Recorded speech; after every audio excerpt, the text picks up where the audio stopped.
Hey everyone, it's Teacher Sarah. Welcome back to my class. So today we are going to have another exciting tutorial. Okay, so this is what we are going to do today. We will be doing a watercolor exercise but in a fun and creative way. Watercolor can be fun to do, but it will require time and focus in order to master the techniques. Just remember to be patient with yourself and keep in mind that progress is more important than perfection. Here we go! The materials that you will need for this activity are the following.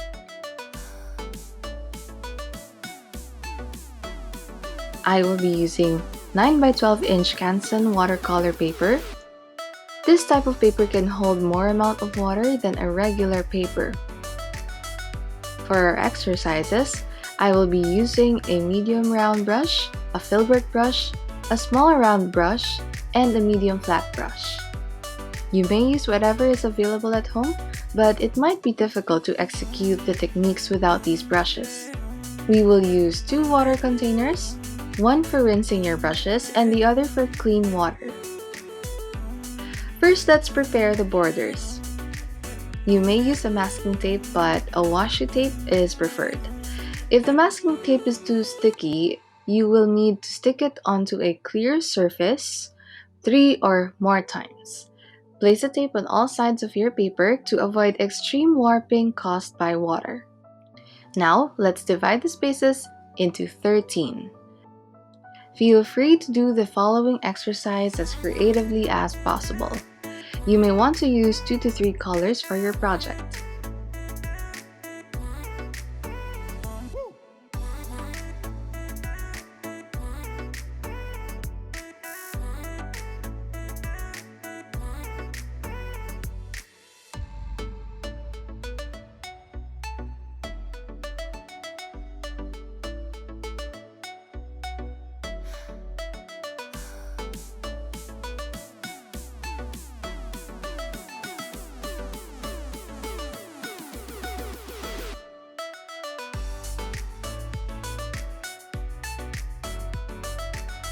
Let's start painting. Flat wash is a technique used in flat backgrounds or surfaces. In applying flat wash, make sure that you are using a flat brush and that you apply the paint evenly. In watercolor, timing is everything.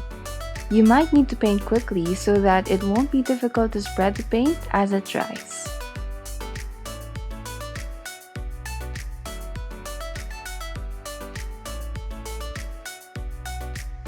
It might be difficult to spread the paint if water is not enough. You may reapply the paint to make it more opaque.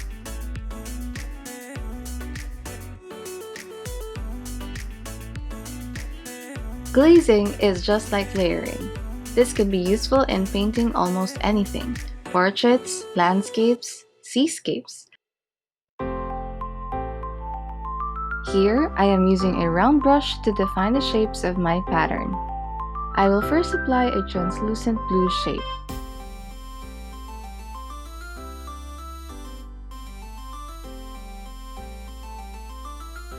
After it dries, I will paint over a portion of it with yellow. It might activate some of the paint from the first layer, so don't rub it too much. Also, keep in mind that darker colors tend to overpower light colors easily. When layering, remember to start with the lighter color first.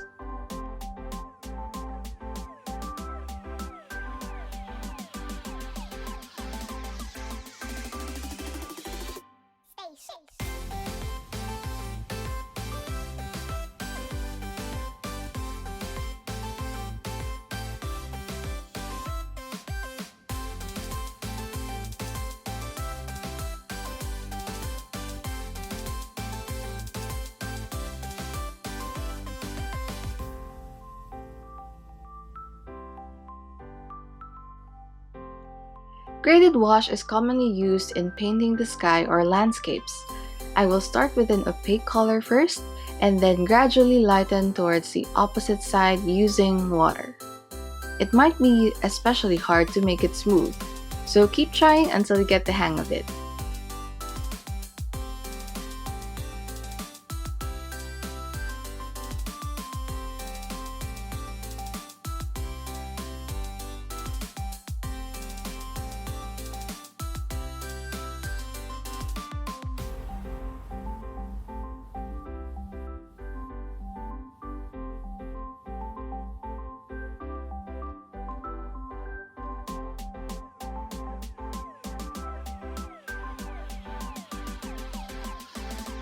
Wet on wet technique is used in painting galaxies, clouds, or anything soft.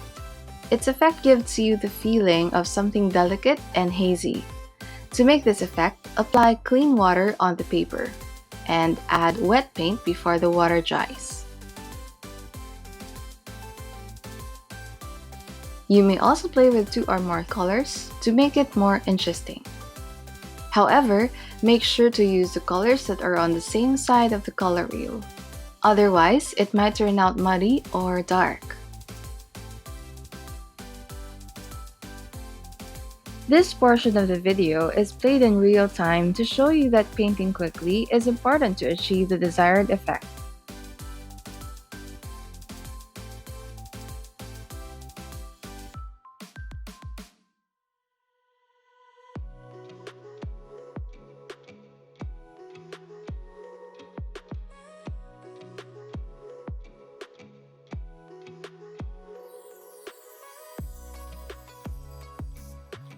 Next, dry on dry technique is used on paintings that require texture.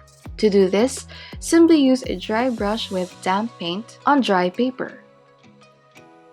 I've applied a small amount of water to moisten the paint, but you can also remove the excess water on a separate paper or tissue.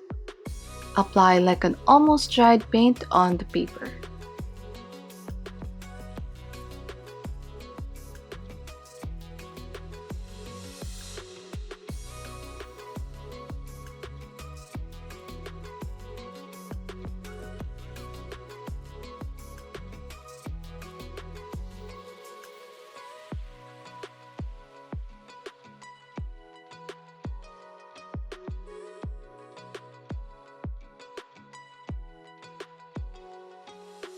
Salt technique is commonly used to add texture for the night sky.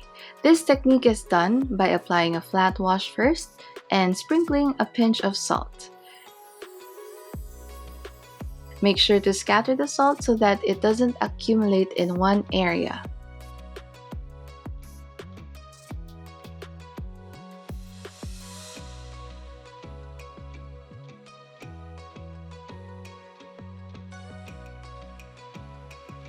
Watercolor can easily stain your paper, but if you want to repair some damages, lifting with water can help improve your painting.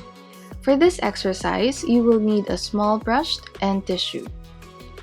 First, I applied the flat wash to show you how much paint can be lifted from the paper.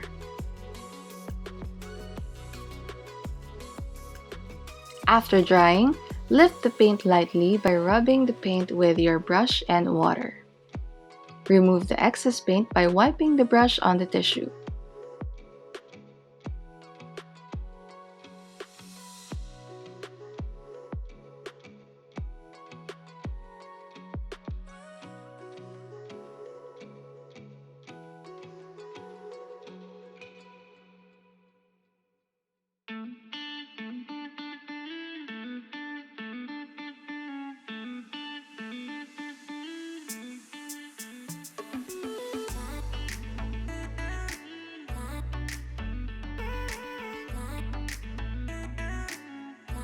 You can also use a tissue to wipe off certain areas in your painting.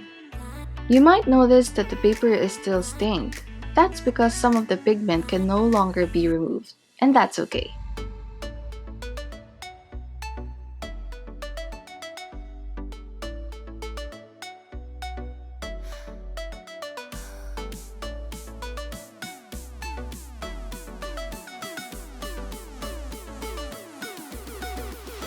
For the plastic technique, I used a bubble wrap which surprisingly added an interesting texture.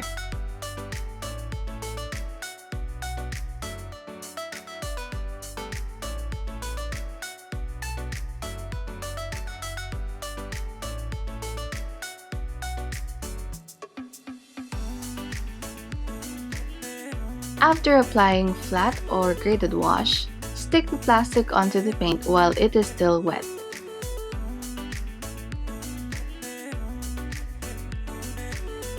Then, when the paint dries, you can remove the plastic. This might just be the satisfying part.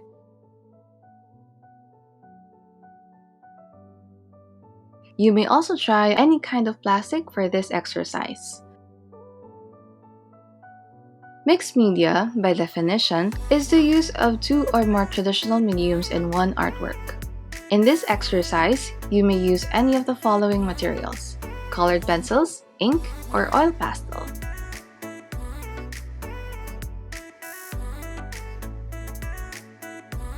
Contour art is something that I like because it doesn't need to be perfect, but you are free to do your own style for this technique.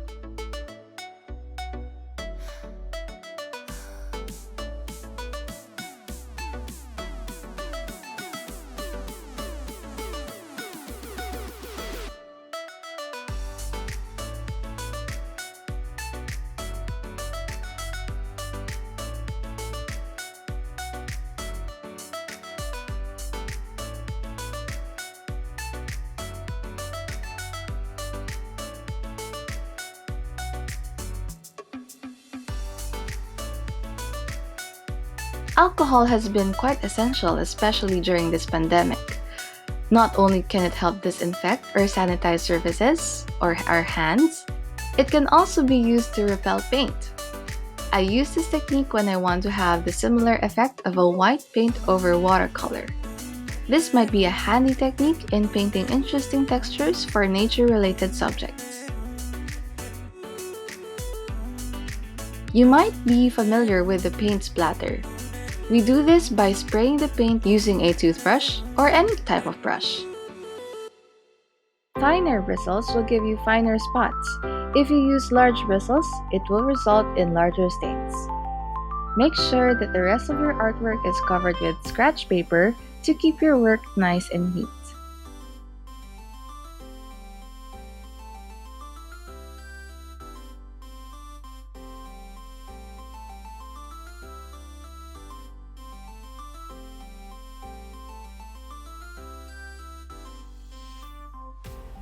Next, the wax technique is what I like to call the secret message. You can use the white oil-based material, such as a candle wax, oil pastel, or crayon, to write a message and apply a paint over it to reveal the message. If you find that the paint overpowers the oil, you can try again by drying the paper and adding more layers of crayon to the lines.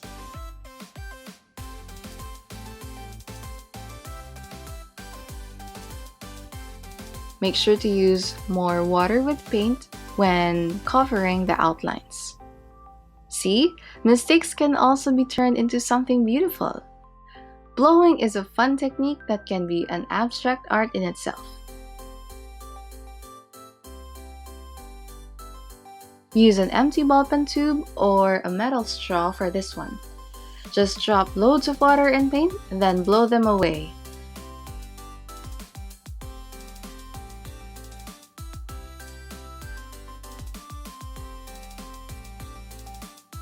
You can also use this technique to make natural branch silhouettes for trees. And now you're done! I hope you did a very good job on this one. Congratulations! You have reached the end of the video. But wait, there's more! We have to remove the masking tape so that we can see the borders between these techniques. Be careful in removing these tapes and try to do it slowly.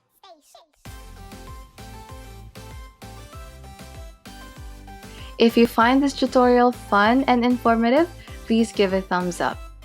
If you have any questions about this activity, let me know in the comments below.